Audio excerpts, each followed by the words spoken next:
अब राणा कहता है कि मैंने ऐसा कोई संत परेशान नहीं किया।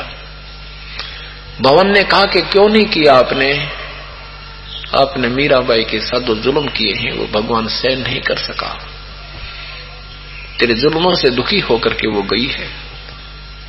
तो उन्होंने ये भी बताया था भविष्य, उन जंतर मंत्र देखने वालों ने, पामिष्टों ने और बताने वालों ने, कारण बताने वालों ने, कि वही संत वापस आए तो तेरा राज ठीक रहे, नहीं तो ये जुल्म होता ही रहेगा।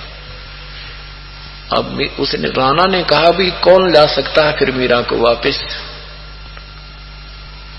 दो सैनिक खड़े हुए, दो सेवक सैनिक खड़े हुए कि हम ला सकते हैं, हमारी बात को बहन नहीं मोड़ेगी, हम उनसे खूब परिचित हैं, हमारी घंटों चर्चा होती थी। अब राजमाभिमान बहुत होता है, बकवाद भरी होती है कोरी उनमें। तो राजा ने जब वो चलने लगे कि कहा कि अगर वो नहीं आई तो तुम क्या करोगे, तुम्हें इतना विश्वास है? हाँ जी विश्वास है, अगर वो नहीं आएगी तो हम भी वापस नहीं आएंगे, वहीं जान दे देंगे। अगर वो हमें मिल गई तो हम वापस नहीं आएंगे, लेकर ही आएंगे, खाली नहीं आएंगे। अब वो दोनों ढूंढते ढूंढते वृंदावन पहुंच गए। मीराबाई से बहुत प्रार्थना, उससे पहले परमात्मा पूर्ण ब्रह्म कबीर साहब मीराबाई के पास गए। मीराबाई से कहा, बेटी वो जो नाम रविदास से तूने लिया है वो पूर्ण नहीं है, अब मंत्र मैं दूंगा आपको सतनाम, ये सतनाम प्राप्त कर दू। तो मीराबाई को परमात्मा ने नाम दिया, फिर उसकी विधि बताई, फिर डट के भक्ति की।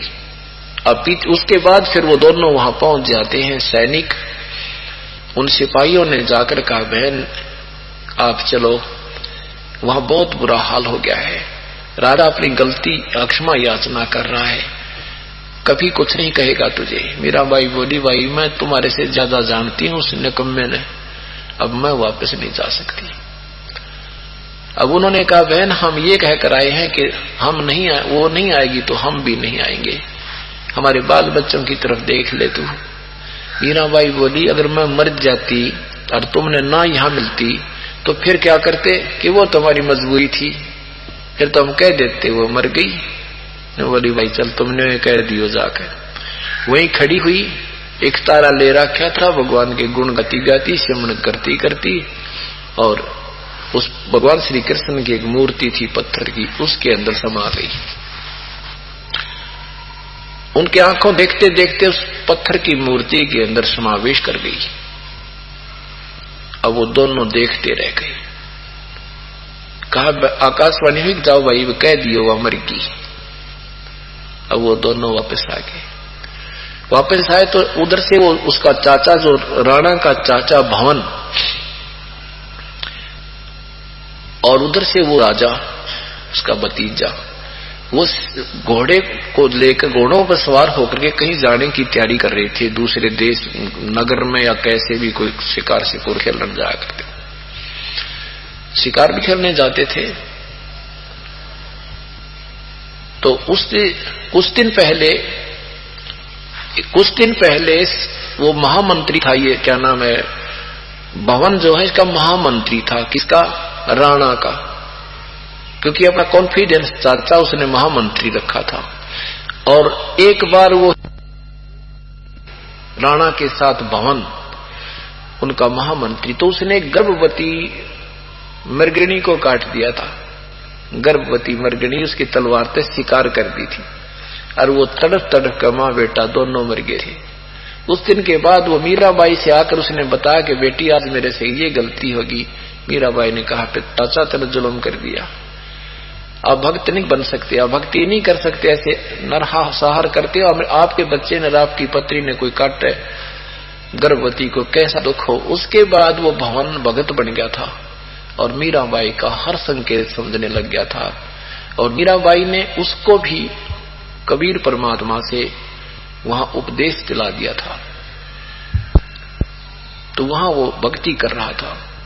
उसके बाद उसने क्या किया कि राजा के साथ नहीं जाऊंगा तो ये नाराज होगा, तो भवन ने अपनी तलवार काठ की बनवा के और म्यान में फिट कर ली थी।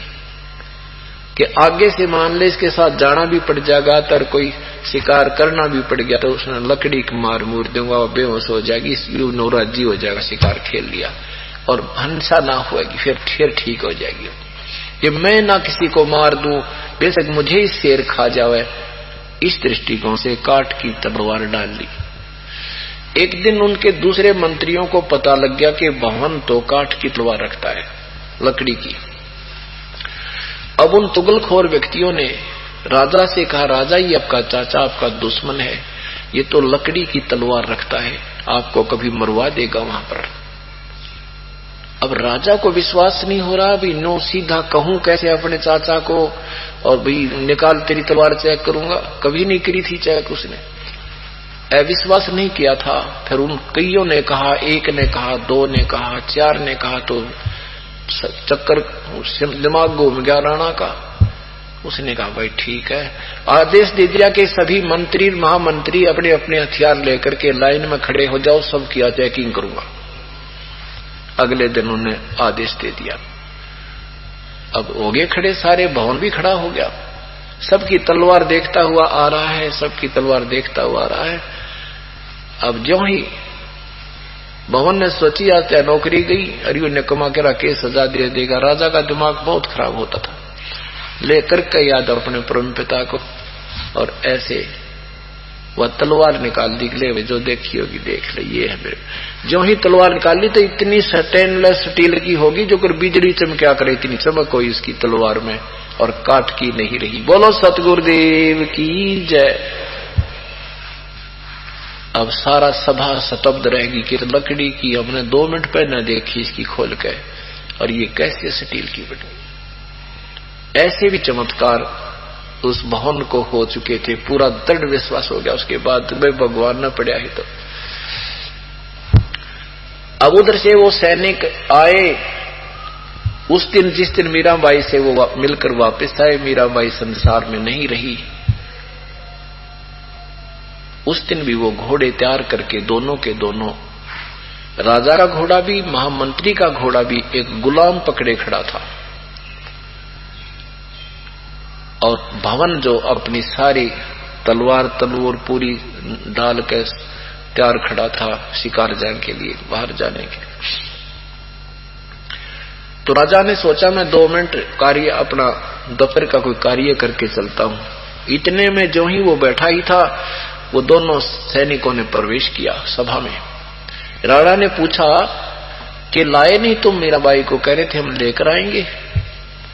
सैनिकों ने कहा कि राजन वो संसार में नहीं रही, अगर संसार में रहती तो हम लेकर आते हैं।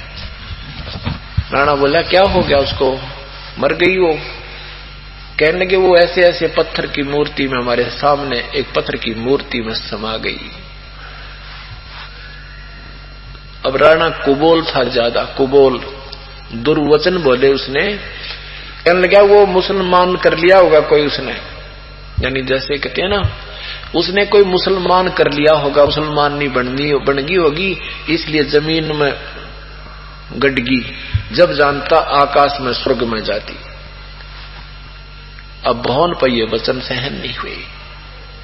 भवन ने कहा कि राजा अपनी जुबान संभाल के बात कर, संत के विषय में ऐसी बात करने से तेरी जीभ पे फालक पड़ जाएंगे, तूने जुल्म कर दिया, ऐसा मत बोला उस पुण्य आत्मा के प्रति। और तू फिर भी नहीं मानेगा, तू इंसान नहीं शैतान है। अरले में स्वर्ग जाता हूं, सशरीर जाता हूं और घोड़े समेत जाता हूं। इतना कह करके और घोड़े पर छलांग लगा कर वो भवन बैठ गया, और घोड़ा आसमान पर उठने लग गया नौका। अब गुलाम खड़ा खड़ा रो रहा कि भगवान मुझे इस नीच के राज्य में मुझे छोड़कर जा रहे हो, मैं भी तो आपके साथ ही प्रभु का भक्त हूं। कहते हैं वो भी लटक गया उस घोड़े के, और सारे के सारे तीनों, घोड़ा भी, वो गुलाम भी और भवन भी, शरीर कहते हैं स्वर्ग में पहुंच गया। बोलो सतगुरुदेव की जय। अब कहते हैं ना, जो जहां तक की टिकट बनवाता है टीटी उड़ेगी बना दे। परमात्मा ने जो भी जहां लेवल की साधना लोग करते थे, वही लेवल की साधना का मंत्र दे देते थे। लेकिन उस पूर्ण परमात्मा की वास्तविक मंत्र को भी छुपा के रखा था इस समय तक। पुण्यात्माओं अब मेर होगी। अब वो जितने भी भवन हैं, जितने भी वो पुण्यात्मा गए हैं, वो फिर जन्म लेंगे। अब उनका उद्धार निश्चित है। भवन गवन गगनों किया, घोड़े सुधा गुलाम, सोम श्री साहेब में ले वो बरछी लोह लगाम। आदरणीय गरीबदास साहब जी कहते हैं कि भवन ने गमन गगनों किया, आसमान की तरफ गमन किया, और घोड़े सधा गुलाम, घोड़े समेत गुलाम भी गेल लटक रहा था। अन्यों के नो जाके भगवान विष्णु को मिले घोड़े समेत भी। अब कहते हैं ना, जैसे एक गंदा अंडा था और वो उसमें खोगड़ में पड़ा था। भगवान शिव ने पार्वती को वचन सुनाए थे, उस गंदे अंडे ने वो वचन सुनकर उसमें शक्ति आ गई थी, सुखदेव ऋषि बन गया था, और उसी बैटरी चार्ज से वो भी आकाश में उड़ने लग गया था। ऐसे ही सत भक्ति जो पूर्ण संत से प्राप्त करके जो भी साधक संत भक्ति करते हैं, उनसे अन्य प्राणियों पर भी कुछ असर पड़ जाता है। ये बहुत लंबी कहानी है, बहुत देर में समझ में आएंगे आपके, क्योंकि जो जाकी सन्ना बसे ताको ताकी लाज, जल सो ही मछली चढ़ जाए वह जैते गजराज। जो भी जिस इष्ट की सच्चे दिल से और विधिवत साधना करता है, उस लेवल की वो भक्ति शक्ति उसमें प्रदान कर देता है। लेकिन पूर्ण परमात्मा के बिना पूर्ण मोक्ष और ये जन्म मृत्यु का झंझट मिटे नहीं।